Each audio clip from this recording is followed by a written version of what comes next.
안녕하세요. 저는 경기도에 살고 있는 30대 후반 여자입니다. 평소 출퇴근할 때 자주 듣고 있는 사연 열차에 제 사연이 소개된다고 생각하니 벌써 심장이 두근두근 거리는 게 많이 긴장되는데요. 글재주가 없어 더욱 긴장되긴 하지만 최선을 다해 볼 테니 다들 끝까지 함께 해주세요. 그러면 사연 시작해 볼게요. 남편과 전 2년도 채 되지 않은 신혼부부였어요. 남편은 중학교 선생님이고 저는 주간 야간을 오가는 업종의 일을 하고 있었죠. 근무 특성상 주말이란 개념이 따로 없었고 주간과 야간을 오가는 일이었기에 휴무가 맞지 않는 주말엔 혼자 시간을 보내야 하는 남편이 걱정이 되더군요. 선생님이란 직업이 워라밸이 좋잖아요. 근무 시간도 좋고. 퇴근 시간이 빠른 남편에 비해 저는 저녁에 출근할 때도 많았어요. 제가 이런 걱정을 할 때마다 남편은 이렇게 말해주었어요. 에이, 별 걱정을 다 한다. 우리 연애할 때도 그랬는걸 뭘. 나 혼자 잘 놀아. 알잖아. 날씨 좋으면 등산도 가고 낚시도 다니고 가끔 친구들끼리 캠핑도 다녀오기도 하니까 내 걱정은 전혀 하지 말고 이래. 난 정말 괜찮아. 그래. 조금만 더 혼자 놀아. 나 인사이동 시즌 곧 다가오니까 그때 기회 봐서 부서 이동하려고 계획 중이니까. 이렇듯 남편은 혼자서도 잘 놀고 있었고 전 저대로 남편과 더 많은 시간을 함께하기 위해 인사이동 시즌을 기다리고 있었죠. 이런 저희 부부에게 조금의 문제가 있다면 시댁이었어요. 연봉은 제가 남편보다 더 높은데도 불구하고 시댁에선 절 못마땅해 했어요. 그 이유는 바로 제가 남편과 같은 선생님이 아니란 사실 때문이었는데 그것도 저에게는 참 어이가 없었어요. 결혼 이야기가 오갈 때는 전혀 이런 말을 꺼낸 적도 없었고 오히려 돈 더 잘 버는 저에게 능력이 좋다며 반대하기는커녕 반기는 분위기였죠. 그랬던 시댁이었는데 결혼 1년 차가 지났을 때부터 점점 이런 말을 하곤 하더라고요. 우리 며느리도 우리 아들 같은 학교 선생님이었으면 얼마나 좋아. 교육자 부부, 이 얼마나 어감도 좋고 듣기만 해도 흐뭇하니. 친구들 만나서 이야기할 때 내 위신도 서고 말이다.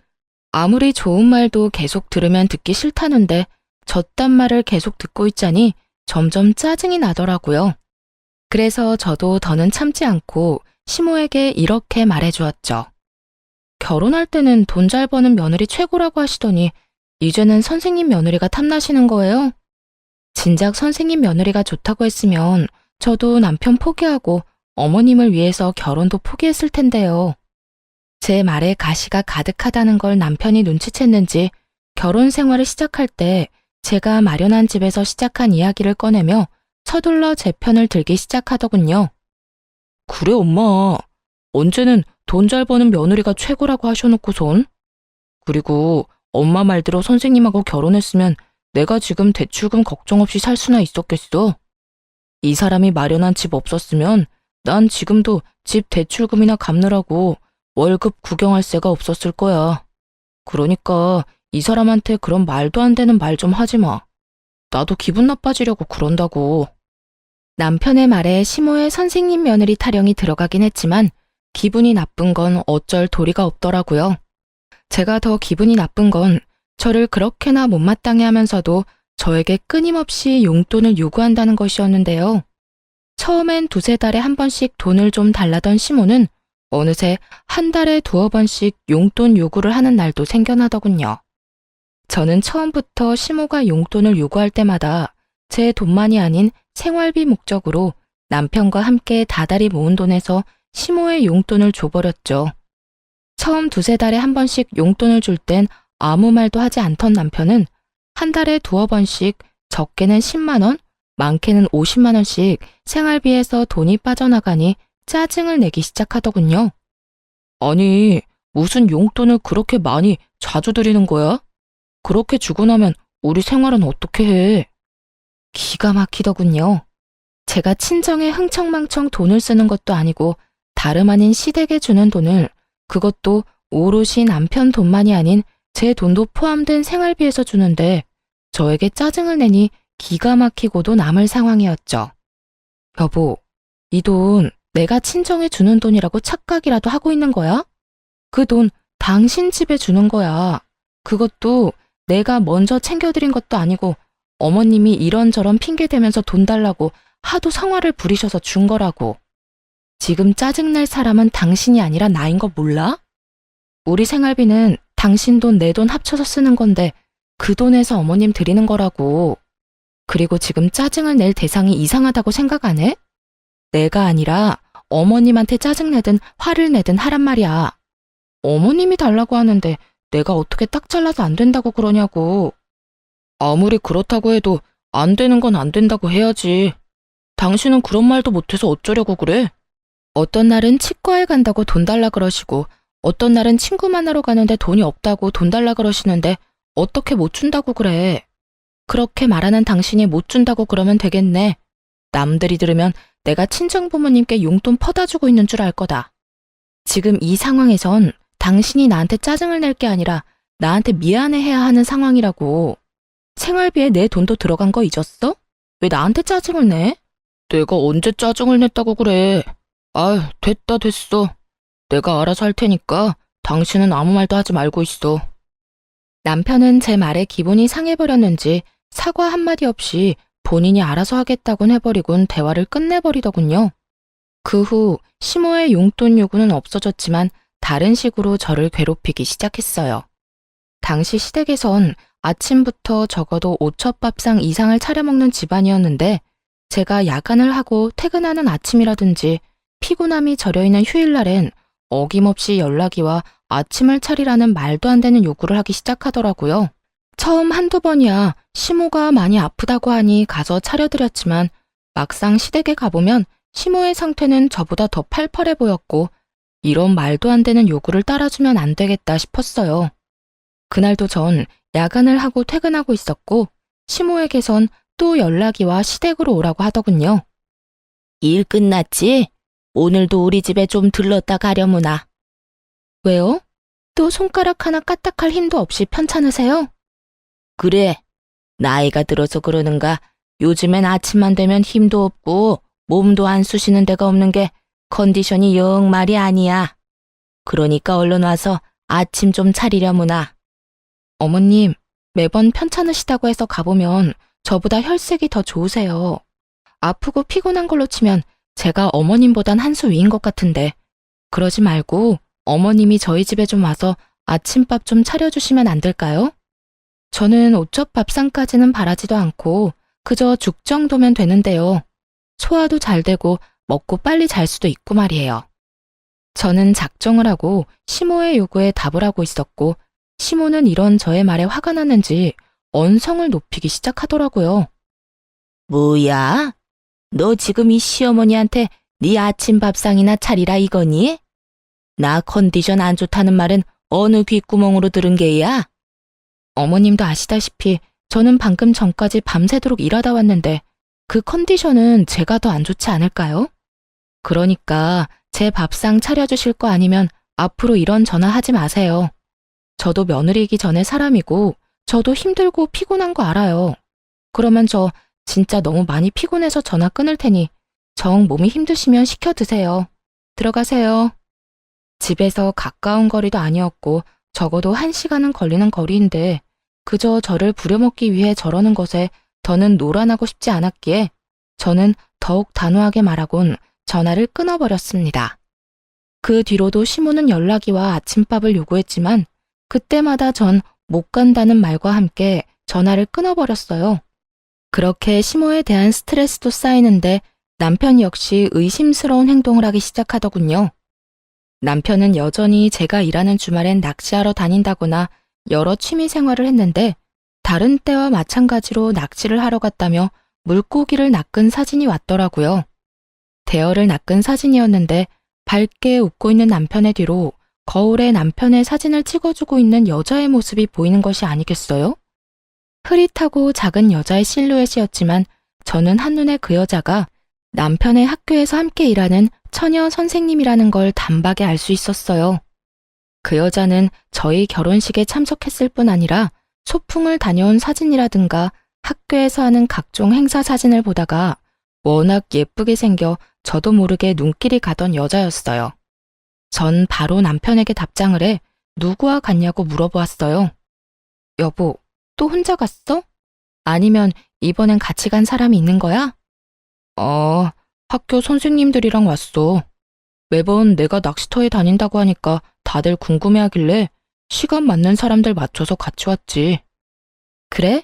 심심하진 않겠네. 좋은 시간 보내. 저는 이렇게 마지막 문자를 보냈고 제 문자에 남편은 단체 사진을 찍어 보내주더군요. 남자 셋, 여자 셋.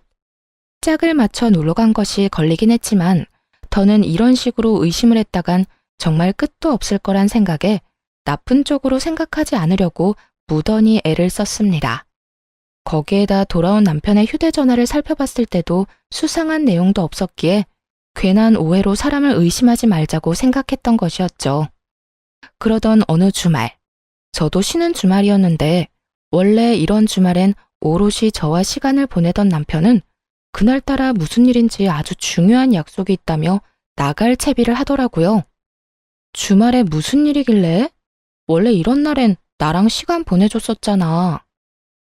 그게 선생님들이랑 애들 이야기도 좀 할 겸 해서 다 함께 모이기로 했어. 그때 사진 보내줬던 선생님들 있지? 다 모인다는데 나만 빠질 수도 없는 노릇이잖아. 다른 것도 아닌 애들 때문에 이야기 나누는 자리기도 하고 말이야. 일찍 들어올 테니까 혼자 조금만 있어. 처음엔 그럴 수도 있다고 생각했어요. 요즘 애들 교육하기 참 힘들다는 말을 달고 살기도 했고 가끔 이런 날도 있겠지 하는 마음에서 선뜻 보내줬던 것이었죠. 하지만 그런 날들이 많아지는 것도 모자라 평일조차 남편의 귀가 시간이 늦어지며 술에 취해 들어오는 날이 잦아져 결국 전 남편에게 한 소리 하게 되었어요. 여보, 정말 해도 해도 너무한 거 아니야? 요즘 왜 이렇게 늦어? 주말이고 평일이고 할 것 없이 너무 늦잖아. 당신이야말로 너무한 거 아니야? 난 당신 일 때문에 나랑 시간 못 보내는 것도 당신 편의대로 다 맞춰서 다 이해하고 혼자만의 시간도 척척 잘 보내는데 당신은 이런 것도 이해 못 해줘?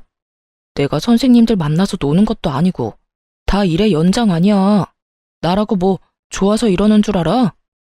당당히도 저딴 말을 하는 남편을 보는데 절로 콧방귀가 다 나오더라고요. 일의 연장이라는 사람이 짝 맞춰서 낚시 다니고 캠핑 다니고 허구한 날 술 마시러 다니는 게 말이나 된다고 생각하세요? 제가 본 남편은 그저 늦바람이 난 사람처럼 노는 것에 환장한 사람처럼 보였고 전 제가 느끼는 그대로 남편에게 말해주었어요. 일의 연장? 일한다는 사람이 낚시 다니고 캠핑 다니고 하루가 멀다고 술 마시고 다니는가 봐. 그걸 누가 믿어? 지나가는 사람 아무나 붙잡고 물어봐. 누가 그렇게 생각이나 해주는가? 열이면 열, 백이면 백. 젊은 사람들끼리 모여서 놀러 다니는 거라고 할 거라고. 나는 안중에도 없고 그저 그 선생님들이랑 시간 보내느라 바쁘잖아 요즘. 당신이 내 입장이면 섭섭하지 않겠어? 난 어찌되었든 이렇게까지 자주 모여 놀러 다니는 것도 싫고 하루가 멀다고 술 마시고 늦는 것도 싫어. 당신이 싫다고 하면 내가 안 해야 해? 그리고 섭섭? 당신 말 한 번 잘했다. 나도 섭섭했어. 당신이 일한다고 나 혼자 집에 있을 때 나도 섭섭했다고. 이거 왜 이래? 그리고 내 일은 내가 알아서 할 테니까 나한테 잔소리하지 마. 당신 눈엔 내가 놀러 다니는 걸로 보일지 몰라도 난 낚시 다니고 캠핑 다니면서 선생님들이랑 깊은 대화도 많이 하고 애들 이야기도 많이 해서 도움이 많이 된다고. 그러니까 더는 이런 걸로 실랑이하지 말자. 당신 아니라도 나 요즘 피곤해. 남편은 더는 저와 대화도 하기 싫다는 듯 고개를 좌우로 내저으며 자리를 피해버렸고 그 뒤로 늦는 일이 줄어들지 않더군요. 그때까지만 해도 남편의 외도 사실은 전혀 상상치도 못했던 일이었기에 더는 우리 사이가 멀어지는 것이 너무나도 싫었던 저는 어떻게 해서든 잘 살아보려고 애썼어요. 한마디를 해도 더 다정하게 하려고 했고 남편이 늦더라도 될 수 있으면 이해해 보려고 했죠. 그럼에도 남편은 점점 더 멀어지는 느낌이 들었고 전 남편과의 관계 개선을 위해 남편이 운동을 간 헬스장으로 간식을 싸들고 찾아가게 되었죠. 오랜만에 함께 데이트도 할 겸 해서 헬스장 1층에 있는 커피집에서 운동을 끝낸 남편이 나오길 기다리고 있는데 그 예쁜 동료 여선생이 가게로 들어오더군요. 우연이라고 하기엔 그 모든 상황이 의심스러웠던 저는 황급히 여선생의 눈을 피해 구석진 자리로 피했고, 얼마 지나지 않자 남편이 카페로 들어와 여선생의 맞은편에 앉았어요. 그 후 100% 정확하게는 듣지 못했지만 웃으며 나누는 대화와 서로의 머리카락을 만져주는 모습 등 다정한 연인의 모습과 다름이 없는 두 사람의 행동에 남편의 외도를 확신하게 되었습니다. 자기야, 여기. 왜 이렇게 빨리 왔어? 오늘 운동 길게 한다더니. 자기가 여기까지 왔다는데 내가 운동이 되겠어? 자기 밑에서 기다린다는 연락 받자마자 씻고 내려왔지. 으이그, 난 괜찮은데. 머리카락에 물기 있는 것 좀 봐. 머리라도 다 말리고 오지. 그나저나 그 여자는 어때? 이혼 이야기 나올 것 같아? 우리 집에서 요즘 난리야. 만나는 사람 있으면 빨리 데리고 오라고. 곧 이혼 이야기 나올 것 같아. 나도 집에서 말 한마디 걸지도 않고 묻는 말에 대답만 하고 있거든. 집사람은 어떻게 해서든 풀어보려고 했는데 내가 반응이 없으니까 점점 지치는 눈치더라고. 정말? 다행이다. 그러면 우리 집에는 조만간 인사 온다고 할게. 그런 줄 알고 자기도 옷도 새로 좀 사고 미용도 좀 하고 해. 우리 아빠 깔끔한 거 좋아하셔. 양복도 싸구려 말고 가격대 좀 있는 거 사입고. 걱정하지 말고 날짜 정해지면 이야기나 해줘. 정신이 멍해지더라고요. 아무리 우리 사이가 멀어졌다고 한들 결혼한 지 얼마나 됐다고 벌써부터 다른 여자들 만나나 싶기도 했고, 내 눈앞에 펼쳐진 현실이 꿈이길 바라고 또 바라기도 했고요. 거기에다 단순한 외도라고 해도 정신이 나갈 지경인데 아예 저와 이혼을 하자마자 재혼까지 할 생각을 하고 있다니 정말 하늘이 노랗더라고요. 하지만 가혹한 현실은 모든 제가 처한 사실이었고, 그 자리에서 두 사람에게로 다 뒤집어 엎어버리고 싶은 걸 겨우 참고 집으로 돌아왔어요. 그날 밤 몰래 남편의 휴대전화를 살펴본 결과 여전히 남편의 휴대전화는 깨끗했고, 전 잠든 남편의 차 열쇠를 찾아 블랙박스를 살펴보았어요. 휴대전화는 다 지웠더라도 블랙박스는 어찌하지 않았겠지 싶었거든요. 아니나 다를까 남편의 블랙박스는 모두 외도 증거를 담고 있었고, 온갖 충격적인 대화가 다 녹화되어 있더라고요. 자기야, 다음 주에는 선생님들한테 캠핑 가자고 하자. 어차피 다들 1박 안 한다고 하니까 나도 같이 집으로 가는 척하고 돌아오면 돼. 그래, 자기가 캠핑이 좋다고 하면 캠핑하러 가면 되지. 그나저나 나 이혼하면 자기랑 재혼쯤은 언제쯤 하는 게 좋을까? 너무 빨리 하면 다들 보는 눈이 곱지 않을 것 같은데. 타이밍 보고 될 수 있으면 빨리 하면 되지. 남일 3일이면 다 잊는다고? 자기 이혼한 것도 우리 재혼하는 것도 며칠 못 가 다 잊힐걸? 일단 이혼이나 해. 이혼만 하면 자기는 탄탄대로야. 우리 아빠 땡땡학교 교장 선생님인 거 알지? 인맥도 장난 아니고 그만큼 파워도 장난 아니야. 일단 이혼하고 우리 집에는 자기 초혼이라고 속이고 재혼부터 빨리 하면 돼. 그리고 아기도 빨리 가지고 말이야. 역시 우리 자기 똑똑하다니까. 그런데 재혼 사실 숨겨도 되겠어? 나중에 들키기라도 하면 큰일 날 텐데. 자기랑 나랑 조용하고 있으면 누가 알겠어. 그리고 나중에 혹시나 하는 상황 때문에 아기부터 빨리 낳자는 거야. 설마 애까지 낳았는데 우리 아빠가 이혼하라고 하시겠어? 속이는 게 마음에 걸리긴 하지만 자기 재혼이라는 사실 우리 아빠가 알기라도 하면 결혼 승낙은커녕 얼굴도 안 본다고 하실걸? 하긴 자기가 나 때문에 고생이 많네. 어찌되었든 고마워. 난 이제 자기 덕분에 탄탄대로 꽃길만 걷겠네. 당연하지. 나한테 잘해? 들어보니 두 사람은 무리지어 다니며 다 같이 1박까지 한 것이 아니라 남편은 낚시터나 캠핑장에 계속 있고 상간녀는 무리와 함께 집으로 돌아가는 척을 하다가 다시 돌아와 남편과 시간을 보내는 방법으로 둘만의 시간을 보냈던 것이더라고요. 이로써 이혼에 필요한 증거들은 모아졌고 전 복수를 계획하게 되었습니다. 두 사람의 대화를 들어봤을 때 상간녀의 아빠는 옆 동네 사립고등학교 교장 선생님으로 교육자 집안에 꽤 집착하는 걸로 보이더군요. 남편 역시 상간녀가 젊고 어린 것도 있지만 이런 상간녀의 조건 때문에 더욱 상간녀에게 잘 보이려 애를 쓰고 있더라고요.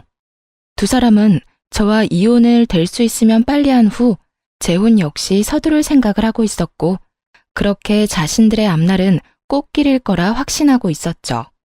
전 이 모든 걸 산산조각 내주어야겠다고 생각했고 저의 계획은 바로 다음 날부터 시작되었어요.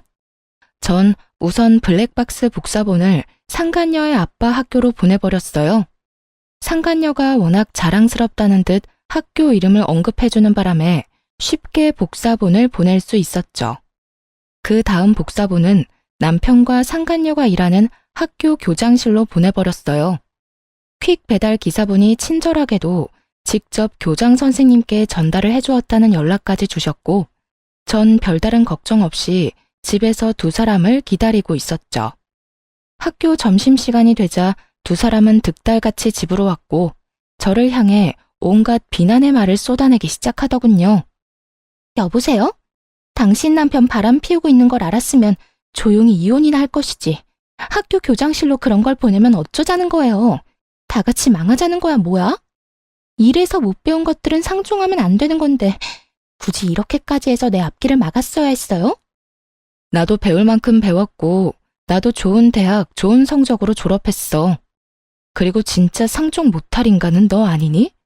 남의 남편이랑 노란한 주제에 뭘 잘했다고 여기까지 찾아와서 큰 소리야? 불륜이나 저지른 주제에 앞날이 창창할 줄 알았니?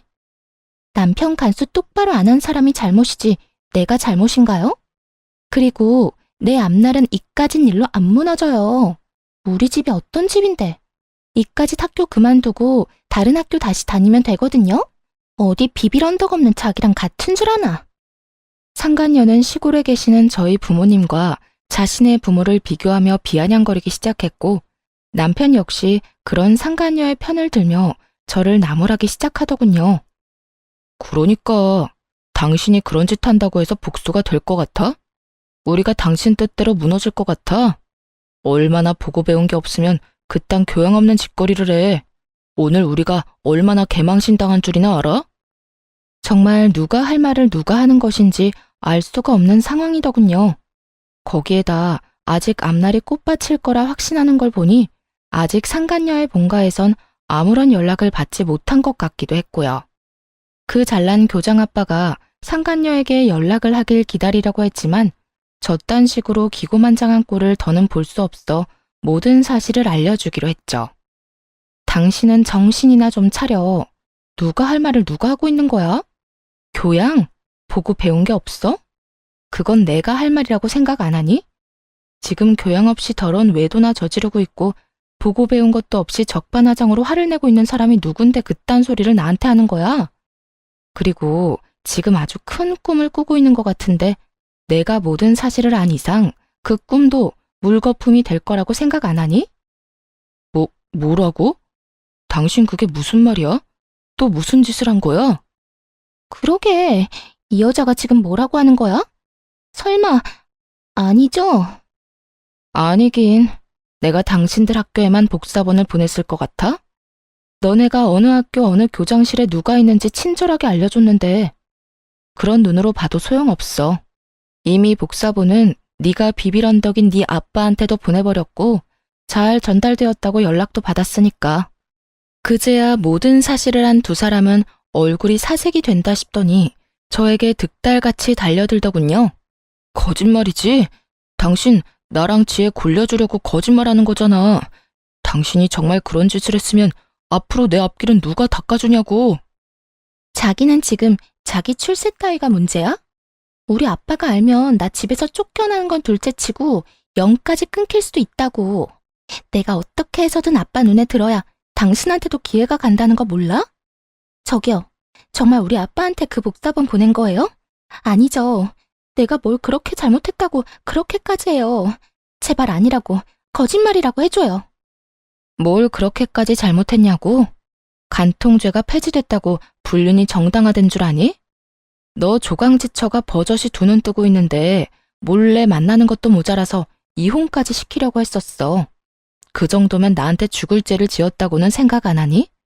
복사본을 정말로 보냈냐고? 생각 같아선 복사본을 보내는 게 아니라 직접 가지고 가서 틀어주고 싶은 걸 겨우 참았어. 그러니까 여기서 M1 사람한테 헛소리하고 있지 말고 네가 사랑하는 저 남자까지 챙겨서 네 집에나 가봐. 한시라도 빨리 가서 빌어야 네 집에서 빌어먹을 밥풀이라도 있지 않겠니? 끝까지 현실을 부인하던 상간녀는 단호한 제 말에 눈을 뒤집고 저에게 달려들더니 허우적거리며 손을 뻗더라고요. 평생 운동이란 걸 해보지 않은 듯한 움직임이었죠. 어이없던 저는 상간녀의 손을 확 낚아채고 악소리가 나게 팔을 있는 힘껏 꺾어주었어요. 이거 놔? 이 여자 정말 미쳤나 봐. 이거 놔. 미친 건 내가 아니라 너지. 어디 건방지게 손까지 내밀어 내밀기는. 내가 그렇게 우스웠니? 어디 상간녀 주제에 여기가 어디라고 찾아와? 제정신이 아닌 게지. 생각 같아선 정말 가만두고 싶지 않은데 괜히 내 손 더럽히기 싫어서 보내주는 거니까 곱게 보내줄 때 가라. 저는 상간녀를 남편의 쪽으로 밀어버렸고 남편은 상간녀를 부축하며 저에게 온갖 험한 말을 쏟아내기 시작하더군요. 당신 정말 제정신이야? 배웠다는 사람이 왜 이렇게 무식하게 굴어? 이러다 어디 크게 다쳤으면 당신이 책임질 거야? 내가 좀 밀었다고 크게 다칠 정도면 걔는 걸어다니지 말고 병실에 누워 있어야 하는 거 아니니? 그 정도로는 진단서도 안 나오니까 걱정하지 말고 얼른 가. 여기서 더 소란 피웠다간 나 진짜 경찰이라도 부를 거니까. 그런 줄 알고 더 난동 피우려면 피워보든가. 전 두 사람을 향해 경찰을 부를 거라며 으름장을 놓았고 두 사람은 끝까지 저에게 험한 말을 쏟아내며 돌아가더군요. 전 두 사람이 가자마자 비밀번호도 바꿔버렸고 이 모든 것을 예상해 몰래 모든 상황을 녹화 중이던 휴대전화도 잘 챙겨두었어요. 이로써 더욱 확실하게 이혼 준비를 마친 저는 이혼 소송을 준비했습니다. 남편과 상간녀는 물론이었고 시모에게까지 위자료를 청구했어요. 시집살이 좀 시켰다고 시모에게까지 위자료 청구를 한 것이냐고요? 아니요. 제가 본 블랙박스엔 두 사람 말고도 시모도 함께 찍힌 녹화본이 꽤 있었는데 알고 보니 시모는 두 사람의 외도 사실을 진작부터 알고 절 괴롭히고 있었더군요.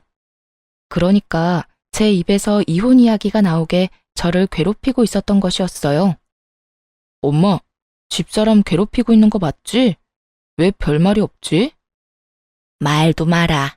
그렇게나 괴롭히는데 애가 기죽기는커녕 되려 나를 가르치려고 들고 있어. 넌 도대체 어디서 그렇게 독한 애를 데리고 왔니?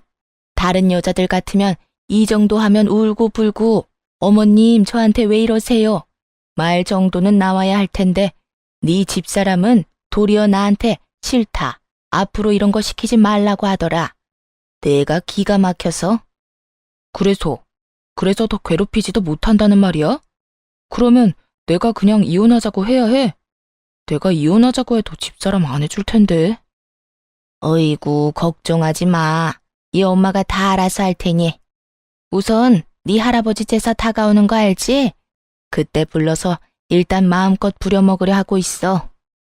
그런데 우리 제사 안 지내잖아. 그러니까 더 화나는 거지. 이때까지 한 번도 지낸 적 없었던 제사를 갑자기 지낸다고 하면서 부려먹으면 더 화나지 않겠니? 다른 사람도 아닌 할아버지 제사라는데 안 올 수도 없을 테고. 그쯤 되면 시집살이도 그런 시집살이가 없다는 생각이 들면서 그냥 확 이혼하고 싶을 테니 조금만 기다려. 이야, 대단하네 우리 엄마.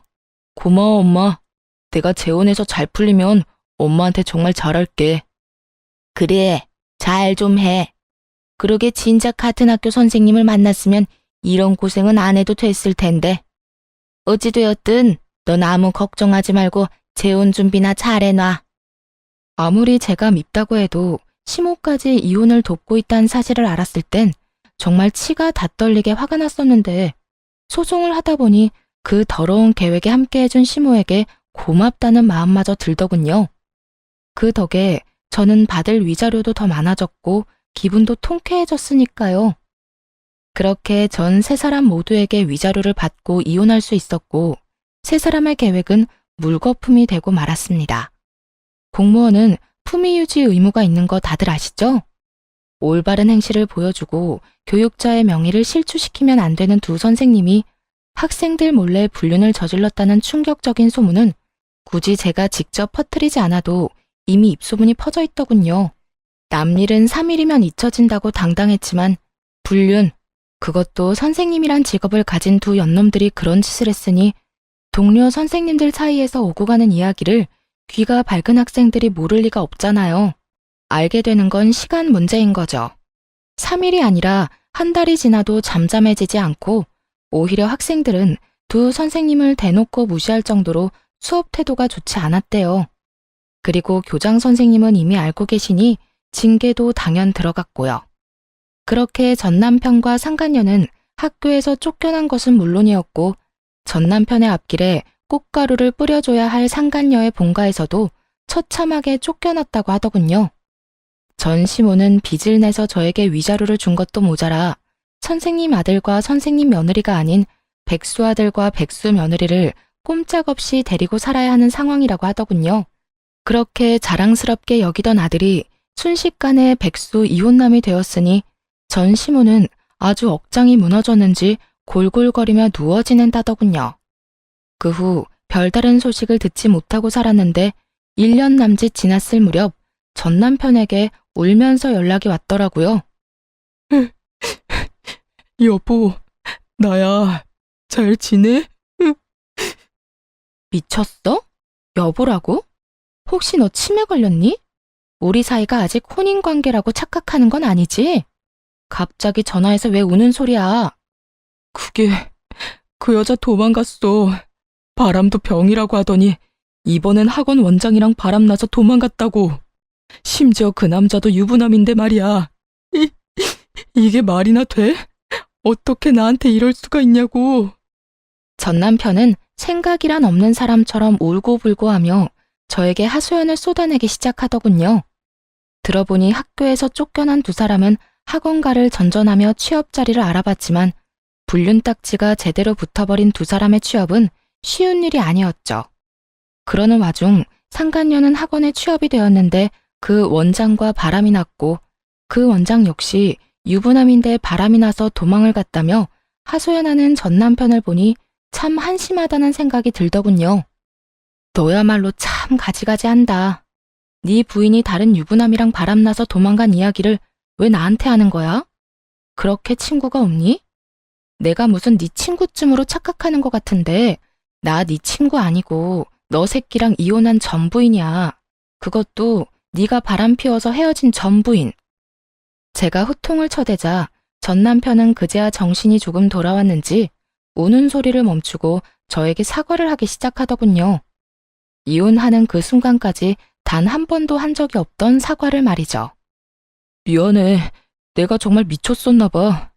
당신도 알다시피 우리 집도 나한테 큰 도움이 되는 집도 아니었고 그렇다 보니 그 여자 배경에 혹해서 나도 모르게 그런 결정을 내렸었어.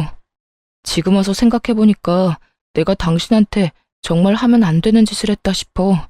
당신 같은 여자가 또 없는데 말이야. 이제 와서 그딴 말 하면 뭐래?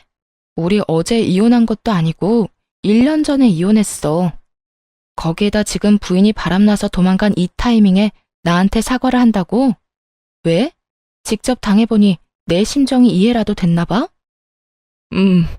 내가 직접 당해보니까 정말 당신한테 못할 짓 했다 싶더라. 내가 정말 미안해. 전 남편은 우물쭈물 말꼬리를 흐리며 말을 아낀다 싶더니 결국 준비한 말을 꺼내기 시작하더군요. 그래서 하는 말인데 우리 다시 시작하면 안 될까? 뭐라고? 나보고 네 상간녀를 하란 이 말이니? 왜? 네 와이프 바람난 꼴 보니까 너도 외도라도 저지르고 싶니? 아니, 그런 게 아니라 내가 다 정리하고 당신한테 갈 테니까 새 출발하자는 말이야. 당신이 다 용서하고 나 받아주면 나 정말 잘하면서 살게. 최선을 다하고 당신만 바라보면서 살게. 정말 제가 얼마나 만만했으면 이제 와서 이딴 말을 할 수 있을까요? 그냥 용서만을 구하려고 연락을 했다고 해도 이가 갈릴 것 같은데 바람난 부인이랑 정리하고 올 테니 다시 저와 재결합을 하자니 정말 눈앞에 있다면 뒤통수를 올려붙이고 싶은 심정이었어요. 넌 정말 내가 호구로 보이니? 이제 와서 네가 울고불고 사연팔이나 하면서 다시 한번 잘해보자고 하면 아, 우리 전 남편이 이렇게나 불쌍하니 내가 다시 한번 잘 데리고 살아야겠네 라고 생각할 줄 알았니? 그때도 그랬지만 너 진짜 되지도 않는 아주 큰 꿈을 꾸는 재주가 있네. 당신을 호구로 본다니 내가 언제 당신을 호구로 봤다고 그래. 난 그저 이제 와서 생각하니 당신한테 너무 미안하기도 하고 이런 일을 겪어보니 아직까지 내 마음엔 당신밖에 없다는 생각이 들어서 그래. 정말이야. 믿어줘. 나 아직까지 당신 많이 사랑해. 사랑? 진짜 소름 끼친다. 1년이 지난 지금에 와서 사랑까지 한다고? 진짜 그 뻔뻔함에 웃음밖에 안 나온다. 야, 한 번만 말할 테니까 잘 들어. 난 너랑 다시 살 생각도 없고 너 같은 인간 사랑하기는커녕 혐오스러워. 내 입 아파서 내 입 더럽히기 싫어서 가만히 있었더니 넌 내가 만만해 보였구나. 다신 연락도 하지 말고 그 헛된 꿈에 나까지 엮지도 마. 여보, 제발. 내가 이렇게 빌게. 나 진짜 이러다 폐인 될 것 같아서 그래. 내 인생 망할 것 같아서 그렇다고. 우리가 함께 했던 정을 생각해서라도 나 좀 구해줘. 어? 제발. 저는 곧장 전화를 끊어버렸고 그 후에도 연락이 왔지만 다 차단을 해버렸어요. 그렇게 그 인연도 정말 끝이라고 생각했는데 몇 달 뒤 생각지도 못한 전 시모에게서 연락이 왔더라고요. 차단을 다 했는데도 불구하고 다른 번호로 전화가 와 피하지 못하고 그냥 받아버렸던 것이었어요. 아가, 잘 지내니? 결혼 생활을 할 때에도 단 한 번도 들어본 적이 없던 아가라는 호칭을 쓰는 전시모를 보며 정말 코웃음이 다 나더라고요. 아가라니 참 낯선 호칭이네요. 그나저나 무슨 일이세요? 그래, 이야기 들었는지 모르겠는데 우리 아들 그 빌어먹을 물건이랑 이혼했어. 이제 호적도 깨끗해졌단다. 그거 참 잘 됐네요. 내가 경험해봐서 아는데 배우자가 바람나서 정신이 나가버리면 그거만큼 답 없는 상황이 또 없더라고요. 그냥 이혼하는 게 서로 편하죠. 그런데 그 소식 알려주려고 전화한 거예요? 전 그런 소식 궁금하지도 않고 듣고 싶지도 않은데요. 냉정하고도 단호한 저의 말에 전 시모는 잠시 한숨을 크게 내쉬더라고요. 그렇게 잠깐의 정적이 흐르는가 싶더니 어렵게 말을 꺼내기 시작했어요. 그래, 내가 네 마음 다 이해한다. 얼마나 성훈이가 밉겠어. 그런데 잘 생각해보면 우리 성훈이가 잘못한 게 없기는 해. 그 젊고 예쁜 여자가 심지어 집안까지 교육자 집안인 여자애가 좋다고 그렇게 쫓아다니는데 남자라면 눈길이 가지 않겠니? 그 한 번 실수에 대한 벌은 충분히 지금 받고 있으니까 아가, 네가 우리 성훈이랑 다시 한번 잘해보면 안 되겠니? 그러니까 지금 저한테 직장도 없을 뿐더러 미래도 없는 사람이랑 다시 결합하라는 말인가요? 심지어 빚까지 있는 남자랑요? 빚은 내가 어떻게 해서든 다 갚아줄 테니 그건 걱정하지 말고 너희는 그저 잘 살기만 하면 돼. 너만 마음 돌려준다면 내가 너희 집엔 발걸음도 하지 않고 연락도 하지 않으마. 우리 성훈이 저렇게 두다간 정말 폐인 될 것 같아서 그래. 네 말대로 취업도 안 되고 집에서 술만 먹는데 내가 아주 미칠 지경이야. 그러니까 네가 좀 마음을 돌려먹으면 안 되겠니? 입에서 나온다고 다 말이 되는 건 아닐 텐데 전 시모는 헛소리를 말이라고 생각하며 잘도 뱉어내고 있더라고요. 아줌마 아들이 누굴 닮아서 그렇게 생각이 없나 싶었더니 다 아줌마를 닮았었네요. 내가 미쳤어요? 허구한 날 집에서 술만 퍼마시는 전 남편, 내가 뭐가 아쉽다고 재결합까지 해요? 뭐라고? 아줌마? 너 지금 말 다 했니? 아무리 그래도 아줌마라니. 네, 아줌마.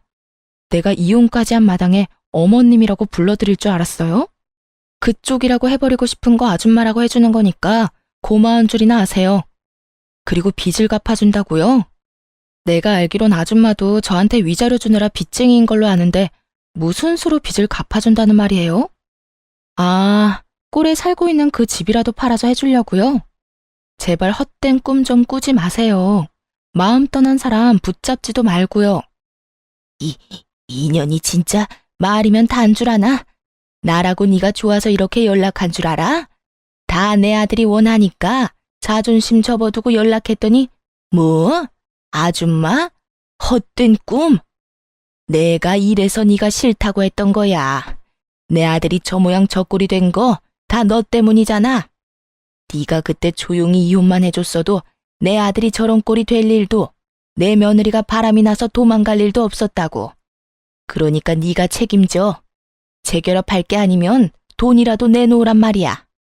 나하고 내 아들이 준 위자료 다시 다 토해내. 그걸 왜 내가 책임져야 해요? 잘못을 했고 그러니 나한테 위자료까지 줬던 거 기억 안 나나 봐요. 아줌마 아들이 그렇게 된 거나 아줌마 꼴이 그렇게 된 거나 다 그쪽들 책임이지 내 책임 아니라고요. 그게 왜 우리 책임이야? 내가 말했지. 네가 순순히 이혼만 해줬으면 이런 일 없었다고. 네가 그런 것만 안 보냈어도 이런 꼴은 당하지 않았다고. 그러니까 돈 내놔. 돈 내놓으면 더는 귀찮게 하지 않을 테니 돈 내놓으라고. 전 시모는 정신줄을 놓아버린 사람처럼 정신 나간 말을 하기 시작했고 더는 통화하고 있을 이유가 없어 보이더라고요. 이혼까지 한 마당에 가족도 뭣도 아닌 사람에게 욕을 들을 필요도 없었고요. 아줌마, 요즘엔 욕도 조심해서 해야 하는 거 모르는가 봐요. 지금 통화하는 거 다 녹음 중이거든요. 이거 내가 경찰서에 가지고 가서 신고하면 아줌마 또 벌금 내야 한다고요. 그렇게 자랑스럽던 아들 술값 되는 것도 힘들 텐데 어디 벌금까지 내게 해줄까요? 뭐야? 너 이 고약한 거 사. 나는 고약하기만 하지 당신네들은 고약한 걸 넘어서 파렴치하다고요. 그러니까 더 험한 꼴 보기 싫으면 나한테 연락해서 이딴 말 좀 하지 마세요. 사람이라면 양심이 있어야지. 이혼한 지가 언젠데 연락해서 재결합하라 마라 부탁질이에요. 다시 연락하면 정말 경찰서에서 뜨거운 제외하게 될 테니 그런 줄 알고 끊어요. 저는 전화를 끊어버렸고 그 번호 역시 차단을 해버렸어요. 끝까지 구질구질한 것을 넘어 양심도 없던 그 지긋지긋한 인연과도 그렇게 끝이 났습니다. 그 후 저는 아예 회사를 옮겨버렸어요. 제가 기다리는 인사이동은 되지 않았고 더는 주야간을 오가기 싫어 새 출발을 할 겸 아예 회사를 옮겨버렸어요. 그렇게 5년이란 세월이 지났네요. 저는 어느새 30대 중반을 넘어 40에 가까워지는 나이가 되었고 이직한 회사에 잘 적응하며 진급을 앞두고 있어요. 그리고 또 좋은 소식이 있는데요. 아마도 제가 결혼을 할 것 같네요. 지금 다니고 있는 회사에서 좋은 사람을 만나게 되었고 결혼을 전제로 한 만남을 2년째 이어나고 있어요. 아무래도 이혼이라는 경험이 있어 경계심이 심했던 저에게 끝없는 사랑과 마음을 보여준 멋진 남자예요. 이 남자가 제게 고백을 했는데 차마 제가 마음을 열지 못하고 있을 때 이런 말을 하더라고요. 어떤 일이 있었는지 자세히는 알지 못하지만 전 전에 만났던 그 못난 놈과는 다릅니다. 바람 같은 거 절대 피우지도 않을 거고 절대 배신 같은 것도 하지 않을 거예요. 그러니까 제가 싫으신 게 아니라면 저한테도 기회를 주세요. 일단 곁에 두시고 제가 어떤 사람인지 보여드릴 기회라도 주세요.